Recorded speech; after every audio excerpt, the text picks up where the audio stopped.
વલસાડમાં થોડાક જ વરસાદમાં પાણી ભરાઈ જવાની સ્થિતિ સર્જાઈ। 2 કલાકમાં 1 ઇંચ વરસાદ પડ્યો અને 1 ઇંચ વરસાદમાં વલસાડનું ગરનાળું જો પાણી થઈ ગયું છે। આવા તો કેટલાય વિસ્તારો છે, છીપવાડા, મોગરાવાડી, રેલવે ગરનાળા કે જ્યાં પાણી ભરાઈ જવાની સ્થિતિ સર્જાઈ। પાણી ભરાઈ જવાના કારણે વાહન ચાલકોને ખૂબ હાલાકીનો સામનો કરવો પડ્યો। માત્ર 2 કલાક વરસાદ પડ્યો, 1 ઇંચ વરસાદમાં જ આ હાલત થઈ ગઈ। વલસાડનો આ મોગરાવાડીને જોડતો વિસ્તાર છે। થોડા જ વરસાદમાં શું હાલત થઈ જાય છે આ વિસ્તારની એ આપ જોઈ શકો છો। લોકો કઈ રીતે આવી રહ્યા છે।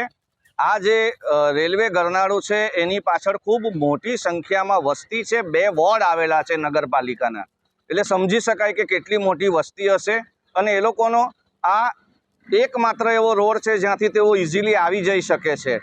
પરંતુ કઈ રીતે આવે છે એ આપ જોઈ લો, કેવું રિસ્ક લઈને લોકો આવે છે આપ એ જોઈ લો। અને પ્રી મોન્સૂનની કામગીરી કેવી થઈ છે આપ એ પણ જોઈ લો।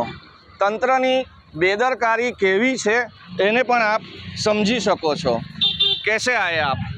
બહુ મુશ્કેલથી, પાણી જબરજસ્ત, અને રિસ્ક તો પણ લેવું પડે। રિક્સ લેવું પડે ને, જવાનું હોય તો શું કરીએ, કોઈની જગ્યાએ કામ હોય, બેંકમાં પૈસા ભરવાના પછી કરીએ હું। જી, તંત્ર દ્વારા શું અપેક્ષા?